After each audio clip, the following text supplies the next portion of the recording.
허환구의 라디오 오늘. 여러분 안녕하십니까, 허환구입니다. 오늘도 우리 지역에 많은 비가 내렸습니다. 안동에 20, 영주에 30mm가 넘는 비가 왔는데요. 오늘 밤부터도 더 많은 비가 내릴 것으로 예상돼 현재 경상북도 지역에 호우 예비특보가 내려진 상황입니다. 저지대 침수와 하천 범람에 유의해 계곡이나 하천에서의 야영은 삼가시고 또 하수도, 우수관과 배수구 역류 가능성에도 대비하시고요.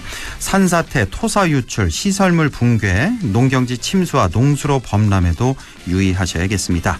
또 돌풍과 천둥, 번개로 인한 시설물 관리와 안전사고에도 유의하시기를 바랍니다. 공사 자재가 넘어질 수 있으니까 공사장 근처에 가까이 가서는 안 되겠고요.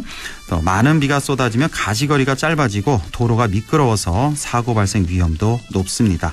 교통 안전에도 유의하시기 바랍니다. 7월 13일 목요일 라디오 오늘 광고 듣고 시작합니다.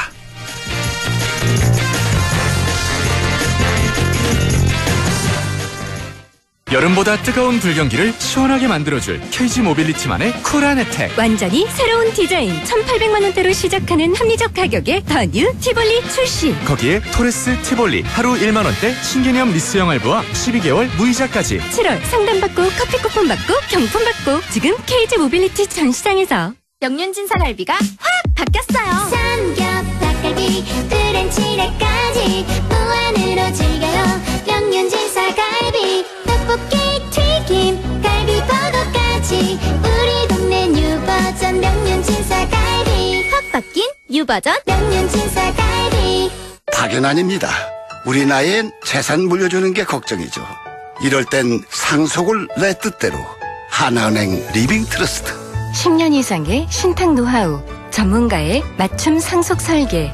원금 손실에 유의하시고 투자 전 설명을 청취하세요. 하나 리빙 트러스트를 검색해보세요. 네, 라디오 오늘 목요일 순서 시작합니다. 1부 보수의 눈으로 시사 현안을 짚어보는 천하람의 천하무적 함께 하시겠고요. 2부 이슈 오늘에서는 내일이죠. 창작 뮤지컬 일송 김동삼이 공연됩니다. 잠시 후 대구경북 오페라 진흥회 이철수 회장을 연결해서 자세한 얘기 나눠보겠습니다. 이어서 진보의 눈으로 바라보는 지역과 전국의 정치 현안, 임미의 그래도 정치 함께 하시겠습니다. 라디오 오늘 유튜브로도 다시 들으실 수 있습니다. 많은 애청 바랍니다.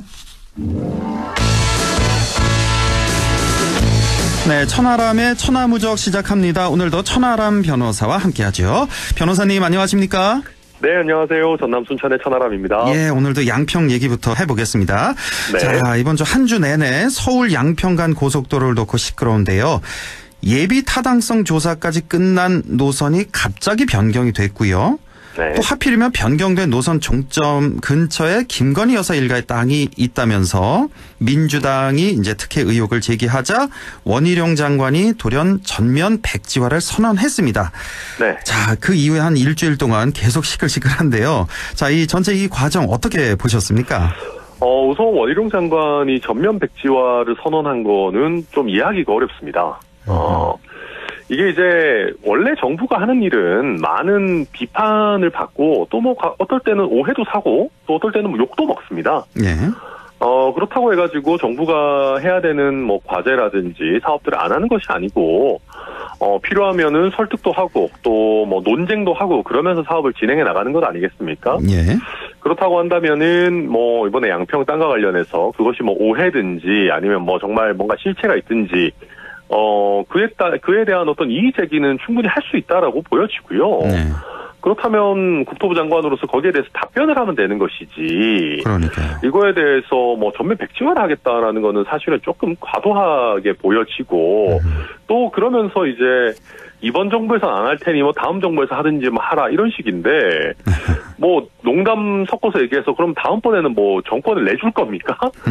그렇지 않을 건데 네. 이런 식으로 얘기하는 거는 다소 과도하다. 그리고 이제 좀 그러다 보니까 이제 이게 지금 뭔가 원희룡 장관 입장에서 정치적인 노림수가 있는 거 아닌가. 그렇죠. 그런 좀 의구심이 드는 뭐 그런 상황입니다. 그러니까 전면 백지화 과도하고 이해하기 어렵다. 네. 자, 이 백지화, 이 초강수를 둔 이유, 그러니까 김건희 여사를 너무 악마화하고 있다 민주당에서 그런 이유를 대고 있는데 표면적으로는. 네. 자, 조금 더 깊게 들어가 보죠. 뭐 원희룡 장관이 바보도 아니고요. 예, 이렇게 백지화를 둔 거 누가 봐도 이해 안 되는 이런 초강수를 둔 건데 그 진짜 이유가 좀 따로 있을까요? 어떻게 좀 분석이 되십니까? 우선 제가 처음에 이제 전면 백지화 소식을 접했을 때는 약간 원희룡 장관 그만두시려고 하나? 그런 생각이 이제 처음 들었어요. 네, 그 왜냐하면 이제 총선이 얼마 안 남은 상황이기 때문에 원 장관 입장에서는 하루라도 빠르게 총선 준비를 하고 싶은 마음도 있을 수 있습니다. 근데 이제 지금까지 대통령실에서도 뭐 국토부를 탓하거나 이런 메시지가 안 나오고 오히려 국토부에서 판단할 일이다라고 해서 사실상 힘을 실어주고 있는 걸 보면 뭐 그만두겠다 아니면 내지는 경질되겠다 이런 취지는 아닌 것 같아 보이긴 하고요. 만약에 지금 뭐 어떤 국토부 장관을 빨리 사퇴하겠다라는 취지가 아니라면은 저는 사실은 좀 이미 대선 경선을 염두에 두고 좀 지지층 결집에 나선 게 아닌가 그런 생각이 들어요. 그렇게까지 멀리 보나요? 볼 수 있습니다. 왜냐하면 원희룡 장관이 지난번에 이제 국민의힘 대선 경선에 참여를 했었는데 상대적으로 과거에 이제 남원정을이라고 하는 어떤 개혁의 이미지나 뭐 합리적이고 또 뭐 엘리트의 이미지 같은 건 있지만 어떤 그 국민의힘 주류 당원들의 내에서의 뭐 어떤 조직력이나 어떤 결집 이런 부분은 좀 부족한 거 아니냐라는 평가들을 많이 받았어요. 그러다 보니까 사실은 국민의힘 주류 당원들 사이에서는 민주당의 김건희 여사에 대한 악마화가 과도하다라고 하는 부분에 대해서 공감하시는 분들이 굉장히 많거든요. 제가 봐도 일부는 좀 과도한 거 아닌가. 그리고 이제 사실 민주당도 김건희 여사 때리는 게 장사가 되기 때문에 뭐 민주당 지지층 사이에서 그래서 그런 부분들이 분명히 이제 제가 봐도 뭐 이해는 되는데 그러면 그런 상황에서 지금 이제 본인의 존재감도 보여줄 겸 우리 이제 국민의힘의 주류 지지층에 대해 가지고 어떤 본인의 그 강력함 이런 부분을 어필한 것 아닌가. 저는 뭐 그렇게 이해가 됩니다. 그러니까 진짜 이유, 이 백지화 초강수를 둔 진짜 이유는 대선행보다 보수층 결집을 위해서다. 이렇게 또 분석을 하시는 건데. 왜냐하면은요, 한번 생각해 보십시오. 윤석열 정부가 지금 출범하고 한동안은 한동훈 장관밖에 안 보였습니다. 그렇습니다. 사실은 한동훈 장관만 보였고 뭐 이상민 장관 뭐 조금 존재감이 있었고 나머지 장관들은 상대적으로 대통령께서 스타 장관을 강조하셨음에도 불구하고 존재감이 좀 미미한 그런 상황이었는데 지금 보면은요 어찌 됐든 장관들 사이에서 존재감만 놓고 보면은 뭐 한동훈 원희룡 거의 투톱이라고 해도 과언이 아니고 한동훈 장관이 뭐 어느 정도 본격적인 정치 행보를 할지는 모르지만 이런 식이라면 원희룡 장관도 윤석열 정부의 어떤 그 주된 지지층에 대한 소구력을 어느 정도는 가져갈 수 있는 그런 국면으로 좀 만드는 거 아닌가 뭐 그렇게 보입니다. 글쎄요. 그 본인의 존재감을 위해서 이 나라를 이렇게 어지럽게 한다. 그렇게 좀 바람직해 보이지는 않는데 어쨌든 하나 또 좀 궁금한 게 지금 왜 김건희 악마화라는 단어를 쓰잖아요. 근데 이번 양평권만 들여다보면 사실 노선이 갑자기 변경됐는데 알고 보니 거기 김건희 일가의 땅이 많다. 이거에 대해서 지적하는 것, 이 자체를 그렇게 악마화라고 봐야 될까요? 그건 저도 아닌 이번 것 건에 같은데요. 한정해서 보면은 이제 제가 이제 늘 얘기하는 게 이제 뭐 그런 거 아니겠습니까? 우리가 늘상 대입법을 이제 써야 되는 부분들인 것인데 문재인 정부 때 뭐 예를 들면 뭔가 노선이 변경이 됐고 거기에 김정숙 여사 일가 땅이 많다라고 하면 저희도 이제 그런 부분에 대해서 이슈 제기를 할 수 있었겠죠. 그래서 당연히 해야 되는 거 아닌가요? 네, 그래서 이번 건에 대해 가지고 뭐 어떤 뭐 과도하게 악마화다 이렇게까지 얘기할 것은 아닌 것 같고요. 다만 과거에 이제 뭐 보면 장경태 의원이 무슨 뭐 김건희 여사가 캄보디아에서 조명을 썼네 안 썼네 뭐 이런 이제 어찌 보면 좀 과도하게 이제 김건희 여사에 대한 이제 과한 어떤 의혹 제기 내지는 비난을 일삼던 것들이 좀 더해지고 또 그 이전에도 뭐 여러 가지 이제 김건희 여사의 과거에 대해서 또 입에 담기 어려운 뭐 부분별의 의혹 제기 같은 것들도 있었기 때문에 윤리 의혹이라든지 등등. 그렇죠. 예. 뭐 그러다 보니까 조금 그 국민의힘 지지층에서는 민감하게 받아들이는 부분들이 있지 않나 싶습니다. 그러니까 이 건만 양평 건만 보자면 악마화까지 말하기는 좀 그런데 근데 네. 지금 국민의힘에서 민주당에 대해서 사과를 전제로 해라. 그러니까 사과를 하면 백지화를 철회를 해보겠다. 원희룡 장관이 네. 그랬죠. 그렇죠. 그래서 이건 뭐 민주당 입장에서는 받아들이기 좀 힘들 것 같은데요. 사실 못 받아들인다는 걸 알고 얘기한 거인 것 같고요. 알고 하는 거죠. 저는 이제 그 얘기를 들으면서 처음에 좀 뭐랄까요 불가능한 얘기지만 제가 좀 상상했을 때 좀 무서웠던 시나리오는 그런 겁니다. 어떤? 만약에 제가 민주당의 대표였다면은 예. 까짓거 사과할게 그렇게 했을 수 있을 것 같아요. 그래서요. 아니 우리 당의 자존심보다 우리 양평 국민들 더 나아가 가지고는 우리 서울 양평 고속도로를 이용할 국민들의 편익이 더 중요하다. 납득하기는 좀 어렵지만 사과를 해야지 공사를 재개한다고 하니까 까짓거 사과하겠다. 그렇게 역발상으로. 만약에 그렇게 했다면은 예. 여주 양평이 사실은 국민의힘의 굉장히 우세 지역입니다. 그렇습니다. 근데 만약에 민주당이 저는 그랬을 리는 없다고 보지만 예. 상상력이나 어떤 독창성을 발휘해가지고 사과 까짓거 납득은 안 되지만 그렇게 해서 제 공사 재개를 시킬 수만 있다면 우리 하겠다 했으면 저는 민주당이 여주 양평 가져갔을 수도 있다고 봅니다. 또 그렇게 또 생각이 가능하군요. 네, 근데 뭐 그런 일은 이제 지금 우리 정치 현실을 봤을 때 일단 너무 상상의 영역인 것이고 다시 이제 현실로 조금 돌아오면은 제가 보더라도 지금 민주당 입장에서 어떤 그 김건희 여사 악마화에 대해 가지고 사과를 한다 이런 거는 좀 기대하기 어렵지 않나 그렇죠. 그렇게 봅니다. 지금 민주당에서는 국정조사 혹은 특검까지 이렇게 얘기가 나오고 있는데 이 문제 어떻게 해결해야 되겠습니까? 저는 솔직히 말씀드리면은 국정조사 이런 거 찬성입니다. 찬성이세요? 왜냐하면은 저는 우리 국회가 국회의 권한을 많이 활용하는 것들이 저는 좋다고 봐요. 네. 이번에도 보면 뭐만 일이 터지면은 또 지금 그 민주당의 그 지금 국토위에 있는 의원들 중심으로 해서 또 원희룡 장관 고발하고 이런 식으로 가지 않습니까? 예. 저는 고발을 하고 이런 것보다는 국회 내에서 할 수 있는 어떤 권한 행사들은 하는 것이 좋다, 더 바람직하다고 보고 예. 또 원희룡 장관 정도면은 굉장히 또 말씀도 잘 하시고, 토론도 잘 하시고 그런 분이기 때문에, 실제 어떤 특혜나 이런 부분이 없다면은, 저는 국정조사 나와서도 충분히 방어할 수 있다라고 보거든요.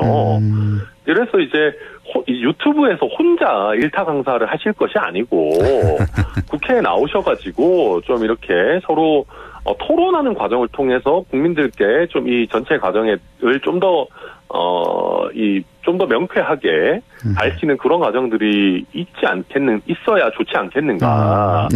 저는 우리가 물론 이 이슈를 더 커지게 하고 더 지속하게 한다라는 면에 대해서 걱정하는 저희 당 지도부의 그 걱정도 이해는 되지만은 저는 그래도 이왕 이 정도까지 이미 이슈가 커질 만큼 커진 거 원희룡 장관을 믿고 어느 정도는 정면 돌파를 택하는 것도 괜찮지 않겠나. 우리가 국정조사를 피하는 어떤 이미지로 가는 게 오히려 더 이상하지 않나 그런 생각도 듭니다. 그렇군요. 차라리 당당하게 국정조사 받아보자 그런 말씀이시고 네. 자 마지막으로 이제 좀 더 핵심으로 깊게 좀 들어가봐서 이 문제의 핵심은 그거 아니겠습니까? 왜 예타까지 통과된 그 안을 작년에 갑자기 이거 노선을 변경했냐 이 뒤에 누가 있냐? 그러니까 누가 이걸 했냐? 왜 했냐? 어떻게 해서 이렇게 변경을 한 것이냐? 이게 핵심이잖아요. 사실 그 뒤에는 그러니까 워낙에 좀 휘발성이 강한 김건희 여사가 있는 거 아니냐? 솔직히 그 얘기 아니겠습니까? 네, 그 부분에 있어서 이제 많은 분들 관심 가지시는 것인데, 근데 지금까지 나오고 있는 것만 봐가지고는 아직까지 명확하게 뭐가 있는 것 같지는 않습니다. 사실 민주당에서도 직접적으로 어떤 특혜 내지는 청탁이 있었다라는 거에 대해서 뚜렷한 어떤 직접적인 뭐가 나온 것 같지는 않고요. 그리고 이제 뭐 처음에 대안 노선이 검토가 된 게 뭐 문재인 정부 때다, 뭐 언제다, 뭐 군의 요청이 있었다 없었다 뭐 이런 식으로 이제 굉장히 많은 이야기들이 오고 가고 있는데 조금 더 이 부분은 뭐 지켜볼 부분 있겠습니다만은 저는 이 과정을 지켜보면서 역설적으로 특혜는 별로 없었던 거 아닌가라는 생각이 들기도 했어요. 그래요? 그러니까 왜 그러냐면 너무 허술해서 그렇습니다. 그럼 무슨 말씀이시죠? 너무 허술하다. 만약에 제가 국토부 장관인데 대통령의 배우자 일가를 위해 가지고 특혜를 주겠다라고 마음을 먹었다면은 저는 오히려 굉장히 절차나 형식이나 이런 것들을 흠잡을 데 없이 하지 않았을까 싶은 생각이 들어요.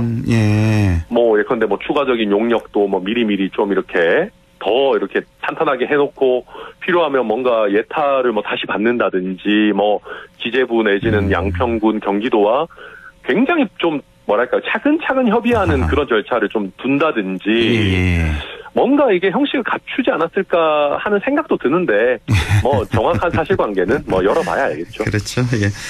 자, 민주당 얘기를 좀 해보죠. 김은경 혁신위가 이제 어제 첫 기자간담회를 열었는데 그 1호 혁신안이 있었잖아요. 불체포 특권 포기하자.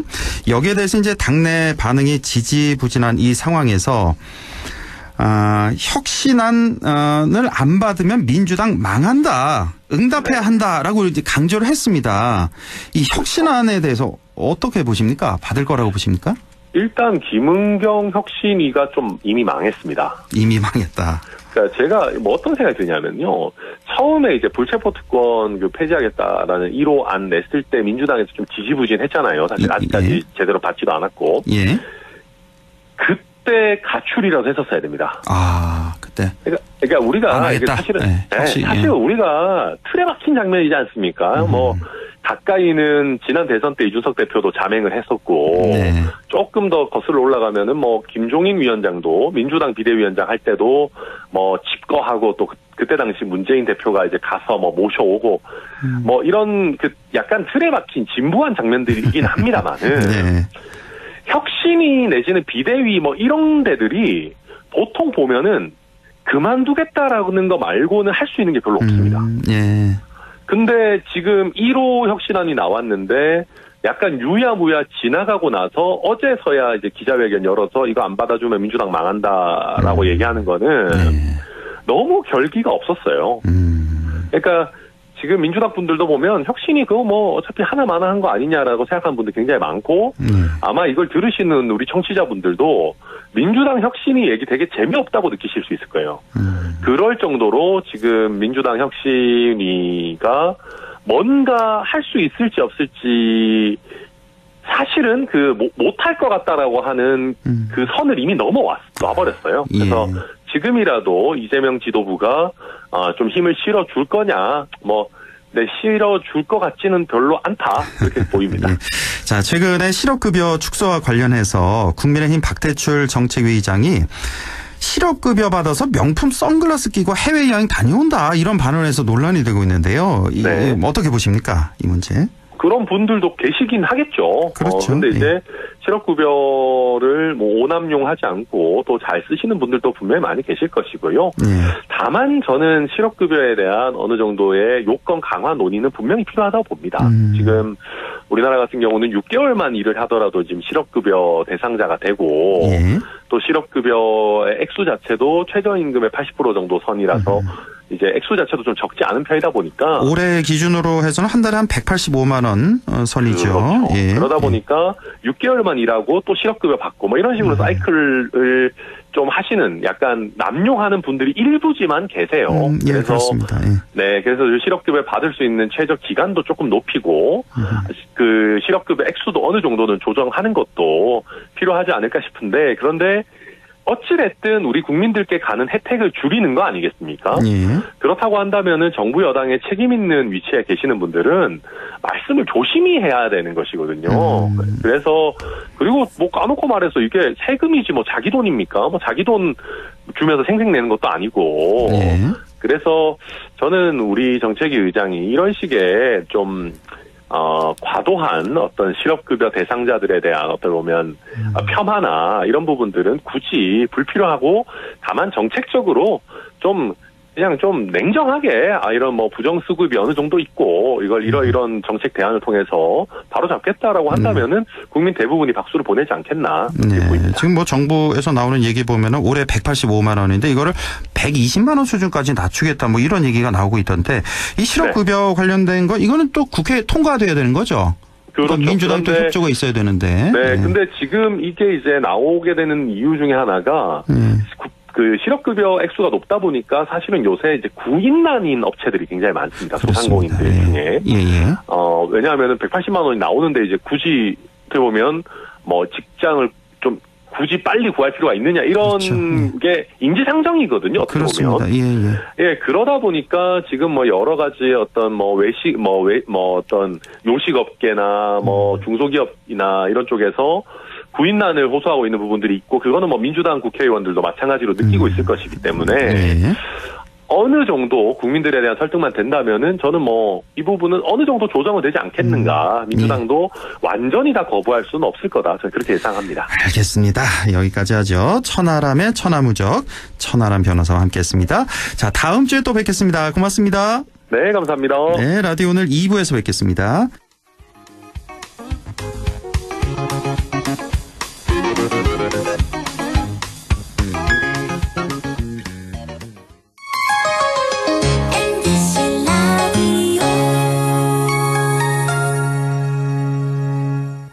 나에게 딱 맞는 대학, 나에게 꼭 맞춘 대학.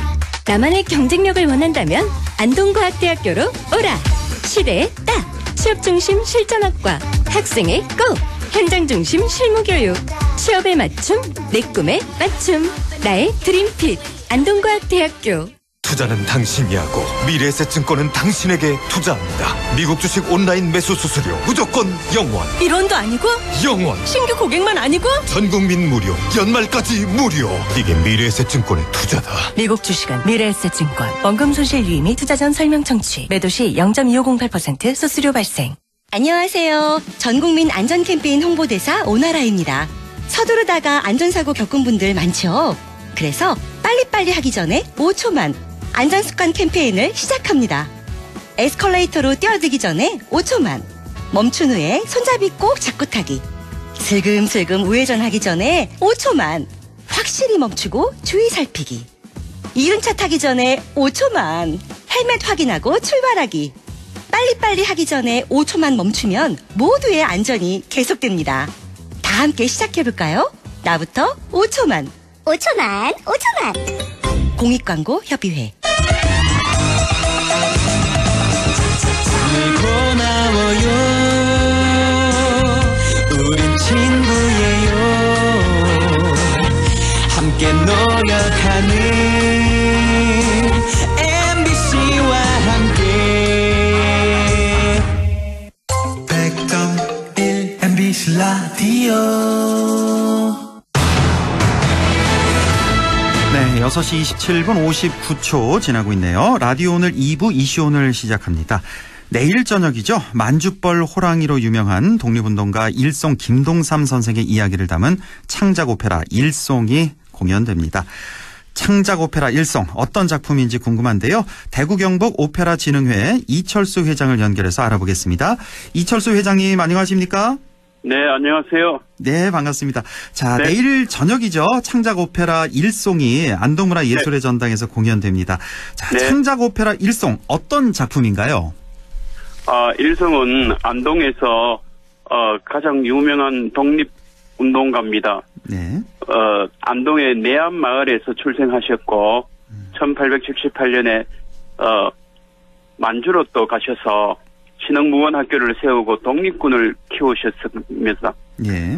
그리고 봉오산 전투와 청산리 전투를 대성으로 이끄신 위대한 분입니다. 그런데 이렇게 위대한 분이 지금까지 이렇게 감춰 있고 그랬습니다만은 이런 사실들을 오페라 일성에 담아서 무대에 올리게 되었습니다. 예. 자, 창작 오페라 일송 올해 이게 처음으로 공연되는 작품인가요? 예, 3년 전부터 시작은 해왔는데 아하, 예. 조금씩 갈라 콘서트와 여러 가지 규모를 키워서 이번에 정식으로 오페라로 국내 초연하게 되었습니다. 예, 3년 전부터 공연은 했는데 정식으로 오페라로 공연되는 건 이번이 처음이다. 예, 자, 예. 어떤 배경에서 이렇게 만들어지게 된 작품입니까? 이 배경은 내암 마을에 부터 올라가는데 내암 마을의 그 구 한 마을에 그 시대에 그 마을 사람들이 모두 만주로 올라가서 독립운동하게 되고 그 앞장선 사람이 바로 일송 김동삼 장군입니다. 예. 네, 그렇게요. 예. 자, 쭉 이렇게 김동삼 선생에 대해서 설명을 좀 해주셨어요. 내암마을에서 출생해서 신흥무관학교도 세우고 봉오산 청산리 전투에도 참여한. 혹시 좀 더 설명해 주실 내용이 있을까요? 김동삼 선생에 대해서. 예. 그분이 위대한 점은 예. 물론 이렇게 신흥무관학교 세우고 독립 정신을 뭐 이렇게 해가지고 봉오산 전투와 청산리 전투를 대성을 이끄신 분이지만은 그 당시에 지금으로부터 100년 전 1923년에 전 세계의 독립군들 대표들이 160명이 하얼빈에서 모였습니다. 예. 그 국민대표회의에서 바로 의장으로 뽑히신 분이 일송 김동삼 장군님입니다. 우리나라 독립운동의 가장 커다란 거목이시죠. 예. 그 회의에서 사회는 바로 안창호 선생이 보셨습니다만은 예. 그 자리에서 의장으로 뽑혔다는 게 아주 우리나라 독립사회, 독립운동사에 커다란 의의가 있습니다. 그렇군요. 꼭 100년 전 1923년 전 세계 독립운동 대표들이 다 모인 그 자리에서 의장을 맡으실 정도로 우리나라 독립운동사에 손가락에 꼽히는 그런 분이시다는 말씀이시고. 예. 사실 또 석주 이상용 선생과도 아주 밀접한 관계가 있으시고요. 또 만주 지역 독립운동 단체 통합의 화신이시라고요. 예. 의장으로 뽑히신 것도 그렇고 그 전부터 항상 평생을 내세우신 분이 국민 통합을 내세웠습니다. 오늘날 우리들이 나라가 갈라지는 이런 가운데서도 그분의 정신을 배워서 국민 통합을 내세우는 그런 지도자들이 많이 나왔으면 좋겠다 생각됩니다. 예. 자, 오페라 일송은 김동삼 선생의 어떤 면을 가장 중점적으로 부각하고 있습니까? 예. 가장 중요한 것은 국민 통합을 조금 전에도 말씀하셨습니다마는 평생을 국민 통합을 외치면서 그렇게 해서 또 국민대표회의에서 회장으로 뽑히시고 통합 외치시면서 또 감옥에서도 통합을 항상 외치시면서 그렇게 옥사하신 그런 위대하신 분이지요. 특히 만해 선생도 우리 일송 선생님을 우리 민족의 가장 위대한 스승이라고 하실 정도로 그런 오직 나라가 독립되려면 통합만이 살 길이라 그렇게 외치셨습니다. 그렇군요. 그러니까 만해 한용운 선생도 일송 선생을 가리켜서 가장 우리 위대한 스승이다라고 칭할 정도로 그런 큰 업적을 남기신 분이시다. 국민 통합 또 독립에 대한 그 불굴의 의지 또 희생 정신 이런 걸 또 기리는 그런 오페라가 되겠습니다. 자, 오페라 제작에는 또 많은 분들이 함께 하실 텐데요. 주요 배역하고요. 제작에 참여하시는 분들 좀 소개를 해 주신다면요. 예. 주요 배역에는 김동삼 역의 안동대학교 교수이신 이광순 교수님. 그리고 소프라노의 김민순 교수님과 그리고 바리톤의 손예빈, 김대랑 역의 손예빈이 하고 있습니다. 그리고 예술 감독의 손정희 교수님이 전체를 맡아서 하고 있습니다. 지휘에는 안동에서 널리 알려진 김형식 교수님이 지휘를 하고 계십니다. 그렇군요. 예. 전체 공연 시간은 어떻게 되죠? 1시간 반입니다. 1시간 반. 중간 휴식 시간도 있고요. 휴식 시간 없이 그대로 쭉 나아가고 특히 우리 오페라는 사실주의적인 오페라로서 오페라의 그 사람들의 그 재미를 위해 가지고 막 오페라를 왜곡되게도 하고 그렇게 하고 있는데 저희들은 예. 있는 그대로 사실 그대로를 예. 무대에 올린 진실된 그런 오페라라고 보면 되겠습니다. 그렇군요. 예, 우리 학생들도 좀 많이 봤으면 좋겠네요. 역사 공부도 많이 될 것 같고요. 예. 예. 바로 내일 저녁입니다. 정확한 시간이 어떻게 되죠? 예, 7시 반에 예, 7시 반에 시작됩니다. 안동문화예술의 전당에서 예. 1시간 30분 가량 공연이 예. 올려집니다. 자, 일송 김동삼 기념사업회에서 이번 작품을 후원하고 계신데요. 예. 일송 김동삼 기념사업회에 대해서도 간략히 좀 소개를 해주신다면요. 예, 일송 김동삼 선생님의 기념 사업을 그 말 그대로 하시는 분들의 그 일송 김동삼 선생님의 후손들이 네. 대부분 모여서 전국적으로 그런 모임을 만들어서 그 회장에 전 법무장관이신 김경한 장관님이 맡아 계시고 예. 지난해부터 맡으신 지 1년 되었지만은 아주 장족의 발전을 하고 있습니다. 그리고 일송 김동삼 기념사업회에서는 올해 그분이 받은 서훈에 대해서 예. 하신 일에 대해서 서훈이 아직은 너무 적다고 생각되므로 예. 더 많은 것을 발췌하고 그분의 업적들을 기리는 일들을 많이 해서 서훈을 한 등급 높이는 일에 예. 커다란 일을 하고 있습니다. 그렇지 않아도 얼마 전에 그 국가보훈부에서 서훈 정리 사업인가요? 그걸 한다고 소식을 들은 것 같은데. 이번에 좀 한 단계 더 승격되는 그런 서훈을 받기를 저도 기원을 하고요. 예, 자, 감사합니다. 마지막으로 창작 오페라 제작 말고도 많은 기념 사업을 추진 중이고 또 계획 중이신 걸로 알고 있습니다. 앞으로 계획이 있으시다면요?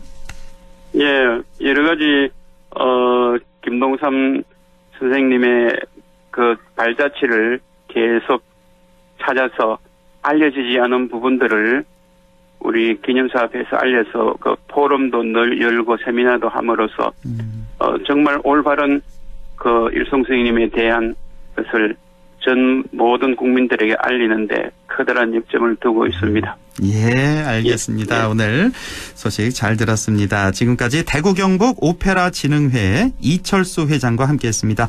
회장님 고맙습니다. 예, 감사합니다. 네. 라디오 오늘에서는 청취자 여러분의 참여를 기다리고 있습니다. 우리 지역에서 발생한 사건 사고 소식이나 함께 토론하고 싶은 내용을 안동 MBC 홈페이지 라디오 오늘 게시판에 올려주시기 바랍니다. 전화와 문자 참여도 하실 수 있습니다. 전화는 851국에 7191번, 문자는 샵 0913번으로 보내주시면 됩니다. 문자는 단문 50원, 장문 100원의 정보 이용료가 있습니다. 여러분의 많은 참여 바랍니다.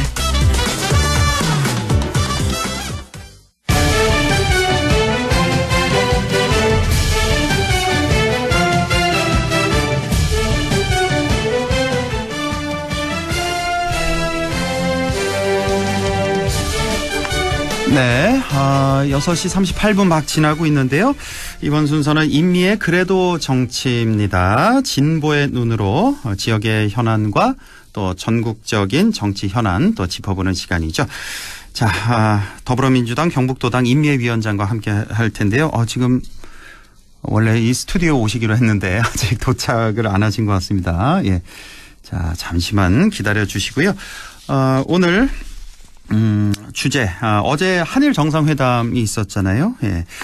여기에 대해서 어떻게 보셨는지 한일 정상회담 소식 좀 다뤄보고 또 서울 양평 고속도로 종점 변경을 둘러싼 논란 아주 뜨겁습니다. 여기에 대해서 민주당 시각으로 한번 해석해 보는 시간 갖도록 하겠고요. 또 시간이 된다면 그 민주당 김은경 혁신위 기자간담회를 어제 열었고 오늘 또 의총에서 또 내용이 좀 다뤄졌는데요. 이 소식까지 그리고 실업급여에 대한 소식까지 알아보도록 하겠습니다. 예. 자, 그러면 도착하실 때까지 예. 지금 오신 것 같네요. 예, 도착하실 때까지 예. 자, 어서 오십시오. 예. 지금 막 뛰어 들어오고 계신데. 예. 자, 제가 쭉 제반 설명을 좀 했습니다. 오늘 다룰 내용들. 예. 임미애 위원장. 예. 자리했습니다. 예, 숨 좀 고르시고요. 예, 마이크 좀 올려주세요. 예, 숨 좀 고르시고 안녕하세요. 네, 안녕하세요. 예. 신호가 좀 기네요. 그랬어요. 예. 네. 자, 오늘 내용 쭉 제가 설명을 드렸거든요. 네네. 먼저 한일 정상회담 얘기부터 좀 간략히 해보죠. 네. 어제 일단은 그 IAEA 그 내용 보고서 내용을 우리 대통령이 존중한다는 그런 네. 설명이 있었고 세 가지 좀 제안을 했죠. 네. 요구를 했습니다. 우리 대통령이 일본 기시다 총리에게 우리 전문가가 참여할 수 있도록 해달라. 그렇죠. 또 방류 정보를 공유해달라. 또 농도 기준치 초과 시 방류 중단해달라. 이렇게 했는데 두 번째, 세 번째는 그 응답을 받았는데 우리 전문가 참여해달라는 그 요구에 대해서는 답이 기시다 없었다고 총리가 그래요? 답이 없었다. 네. 이랬는데요. 전체적으로 어제 한일 정상회담 어떻게 보셨어요? 근데 이 모든 게 사실 세 가지 요구한 것도 우리가 충분히 제가 볼 때는 최소치를 요구한 것 같아요. 최소치죠. 예. 가장 기본. 예. 너무나 당연한. 국민들이 요구했던 거는 일단은 좀 여론이 이러하니 좀 미뤄달라라는 얘기를 해주길 바랬는데 그런 얘기는 전혀 없고 최소치를 요구를 했고 그것마저도 한국 측 전문가 참여하는 건과 관련해서는 일본 측에서 전혀 반응이 없었다는 거 아닙니까? 그리고 이게 모든 게 비공개 회담에서 거론이 된 거고 또 우리 대통령실에서 보도자료를 내서 우리가 알게 된 거지 일본 외무성에서는 어떤 입장도 없었다는 거예요. 저는 이거를 거기까지 가가지고 만나서 요청을 하고 해야 할 그 정도의 사안인가라는 생각이 좀 들었어요. 좀 살짝 자존심이 좀 상했죠. 그리고 이미 한국 정부의 입장은 방류 반대다 찬성이다라는 걸 어느 곳도 얘기한 적이 없다라고 얘기하지만 모든 국민 다 알고 있었거든요.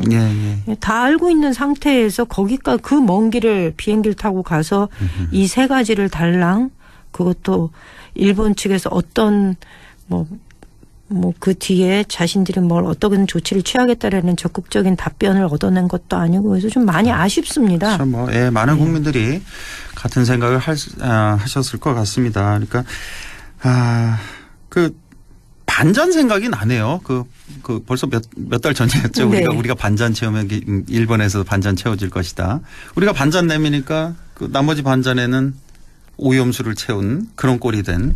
그렇죠. 국익 자꾸 얘기를 하는데. 그러니까 우리의 국익은 어디 있나. 많은 국민들이 그거를 얘기를 하죠. 이게 그래 외교 관계를 회복하기 위해서 한미일 공조를 튼튼하게 하기 위해서 여기까지 온 거는 이해가 가나만 이 오염수 방류 문제와 관련돼서 도대체 여기까지 오는 과정 동안에 한국 국익에 도움이 된 게 뭐가 있었나. 뭐가 있죠? 좀 생각 좀 해주시죠. 아무리 찾아봐도 없어요. 신뢰 회복이라고 하던데요. 일본과의 신뢰 회복. 이게 그 신뢰 회복은 제가 볼 때는 그 신뢰를 저버린 게 마치 대한민국 정부가 신뢰를 저버렸고 그 신뢰를 회복하기 위해서 일본 정부에 대해서 끊임없이 구애를 하는 것처럼 보이는 거예요. 그런데 일본과의 관계가 근본적으로 틀어지게 된 게 그러면 우리만의 잘못이냐? 그렇진 않거든요. 그럼요. 예. 그래서 이렇게 굳이 일본하고 관계에서 국익에 실익이 없는 상태에서 이렇게까지 외교 관계를 끌고 온다는 게 저는 근본적으로 대통령의 역사관과 아주 관련이 있는 게 아닌가라는 생각이 좀 듭니다. 역사관. 네. 철학. 대일본관. 그렇죠.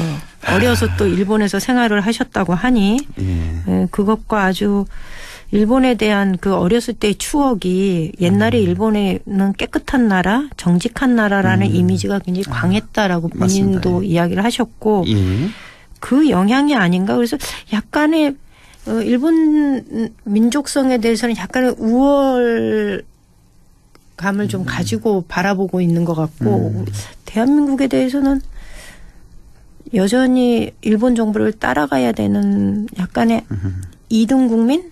약간 그렇게 보고 있는 거 아닌가 싶어서 저 잘 모르겠습니다. 그렇게까지도 보신다는 말씀이시고 결국 이번 기시다와 윤 대통령의 만남은 일본의 오염수 해양 방류 국제적으로 우리가 용인해 준 것이다. 네. 한마디로. 이건 완전히 용인이죠.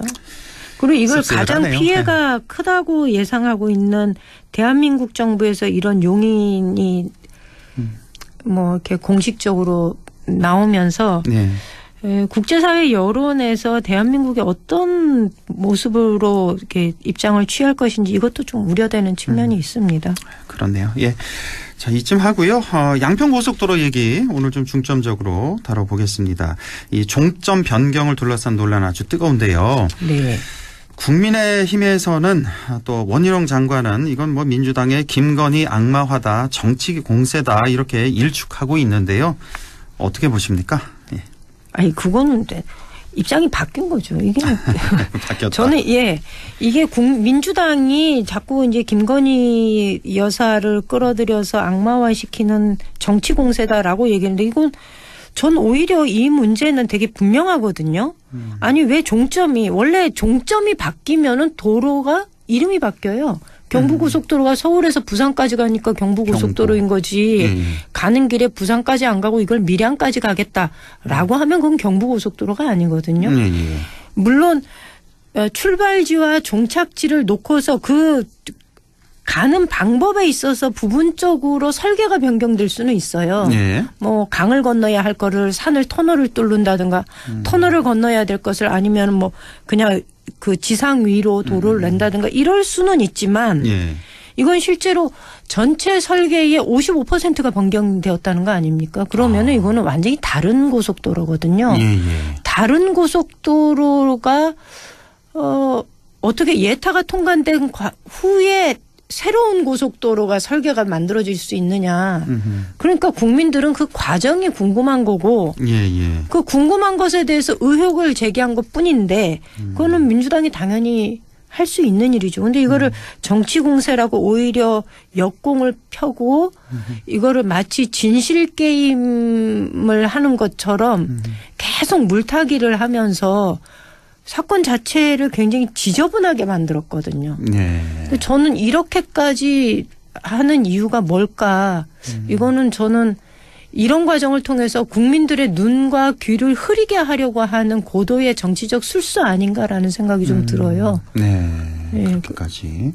그러니까 예타까지 상당히 어려운 과정이라고 하더라고요. 그렇죠. 예타까지 통과한 거를 15년 걸렸다 그러잖아요. 그거를 작년 7월에 억지로 어떤 과정을 거쳤는지 지금 밝혀지진 않습니다만은 그게 이제 옮겨졌으면 타당히 설명을 해줘야 될 텐데 어떤 과정을 거쳐서 옮겼다, 왜 옮겼다. 근데 그 말이 왔다 갔다 해요. 왔다 갔다 하고. 그러니까 누가 왜 옮겼냐, 어떤 과정을 거쳐서 이렇게 노선이 변경됐냐 이거를 밝혀주면 되는데 민주당이 너무 그 의혹을 김건희 악마화하면서 의혹을 제기한다. 사과를 먼저 해야 이거 재논의해보겠다. 말이 안 되는 거죠. 그러니까 뭐 이게 노선이 변경된 게 문정부 때 있었던 일이다라고 얘기를 하는데요. 이게 노선 변경에 대한 이야기가 있었던 게 2018년도거든요. 근데 2018년도에 당시 양평 군수가 김선교 현재 국회의원이 당시 군수였어요. 그때 논의가 있었던 건 맞습니다. 그런데 구체적으로 이게 노선 변경과 관련된 것이 구체적으로 검토가 들어간 게 언제냐면 2022년 그러니까 인수위 시절에 이게 작년 5월부터 그렇죠. 얘기가 나왔고 3월 18일 날 인수위가 구성이 되었는데 그때 3월 29일인가 이때부터 동해종합기술공사에서 조사에 착수하기 시작했다 그러거든요.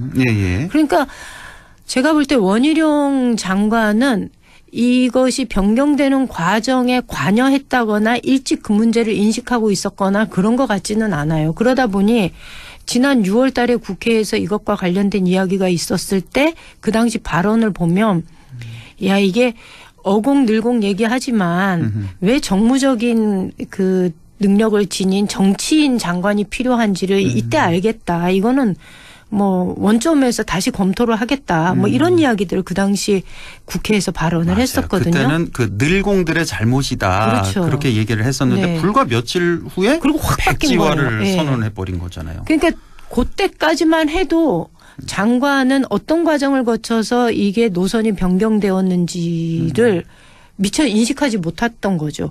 근데 이 문제는 작년에 국감 때도 나왔던 얘기였거든요. 그렇습니다. 그때도 검토해 보겠습니다. 확인해 보겠습니다. 이렇게 발언을 한 사람이 올 6월 달에도 똑같은 발언이었던 거예요. 그러다가 며칠 만에 전면 백지화하면서 갑자기 너무 톤이 높아지잖아요. 모든 국민들 다 놀랐을 겁니다. 깜짝 놀랐어요. 자, 그렇다면 원희룡 장관이 왜 그랬을까? 처음엔 그렇게 나오다가 왜 갑자기 백지화를 선언했을까? 조금 전에 천하람 위원장 같은 경우는 이거 대권 가도다. 이렇게 해석들을 하던데. 자, 임비애 위원장 어떻게 보세요? 왜 원희룡 장관이 이 똑똑한 사람이 말도 안 되는 백지화를 들고 나왔을까? 어떻게 해석을 하십니까? 저는 대권 가도를 이제 원래 대선에 꿈이 있다고 하니 그렇게 볼 수도 있겠지만 전 그건 지나친 정치적인 그 해석이라고 보고 전 이분도 당황한 것 같아요. 이분 누구예요? 천하람? 원희룡 장관도 당황한 것 같아요. 예. 그렇다고 이렇게 센 발언을 해요? 근데 백지화? 원래 이슈는 이슈로 덮는다고 실제로 처음에 얘기하는데 김건희 악마화 얘기만 막 나왔었거든요. 예, 그리고 이거는 김건희 도로 아니냐 이런 얘기만 계속 나왔다가 곧바로 원장관 얘기하면서 이거는 이 김건희 악마화하는 민주당의 공작이다 이렇게 얘기가 되더니 백지화 얘기 딱 되면서는 김건희 도로 얘기가 아니라 이제는 양평 국민도 그렇고 정치권도 그렇고 아무리 그래도 도로는 해야 되는 거 아니야? 그렇죠. 라는 식으로 논조가 바뀐 거예요. 그래서 저는 이거는 이슈를 덮기 위한 일종의 물타기 전략이다. 이렇게 보는 거죠. 그러니까 이 뉴스가 탁 터졌을 때는 모든 초점이 김건희 일가 그 땅에 집중이 됐었는데 지금은 그렇지 원희룡 않고. 장관이 백지화 얘기를 함으로써 이게 원희룡과 민주당과의 싸움으로 그렇죠. 나랑 한판 붙자 이렇게 얘기를 하면서 이재명 대표 보고 나랑 한판 붙자 이런 식으로 얘기하면서 지금은 이게 백지화까지는 아니지 않아? 그래도 원한 대로 가자고 얘기하는 거지. 우리가 이거를 도로가 필요 없다고 문제 제기하는 건 아니잖아. 그렇죠. 라는 식으로 이렇게 국면이 확 바뀐 거예요. 그래서 저는 이렇게 언론에서도 이렇게 보면 프레임이 이렇게 전환되는 과정을 보면서 참 재밌네. 어떻게 이 문제를 이렇게 덮어버리지? 근데 저는 국민들이 이건 모르지 않아요. 아시겠죠. 네. 그래서 지금은 피해갈 수 있을지 모르나 이런 모든 일련의 정치적인 행보가 결코 원희룡 장관의 이후 정치 행보에 긍정적으로 작용할 리가 없다. 제가 보기에 원희룡 장관은 꽤 여러 차례 라디오 방송에서도 그랬고 뜬금없이 흥분하는 경우가 너무 많았어요. 저 MBC 방송 정치인사에서 한번 했었어요. 그렇죠. 라디오에서. 그래서 이렇게 가끔 이분이 분노 조절에 장애가 있네 이런 얘기가 들릴 정도로 그렇게 사람들이 너무 급발진하는 거 아니야 이런 얘기들이 있어서 저는 결코 이분의 대권 가도에 도움이 되는 행보는 아니다. 네. 자, 딱 1분 남았는데요. 그렇다면 이 이슈, 이 문제를 어떻게 해결하는 게 가장 바람직할까요? 지금 저희 민주당에서 국정조사 요구하잖아요. 전 국정조사 했으면 좋겠습니다. 국정조사 해야 된다.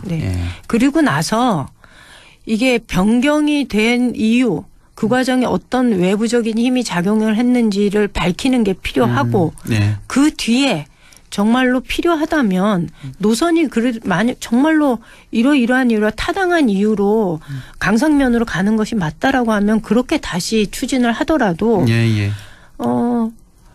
예비 타당성 조사에 의해서 통과된 노선이 어떤 이유에 납득할 만한 이유 없이 변경된 것에 대해서 원인도 파악하지 못하고 이게 유야무야 된다면은 이거는 저는 국가 시스템이 이렇게 허술하게 돌아가서 되나라는 생각이 들어요. 그러니까 윤석열 대통령도 최근에 가장 싫어하는 개념이 바로 이권 카르텔이잖아요.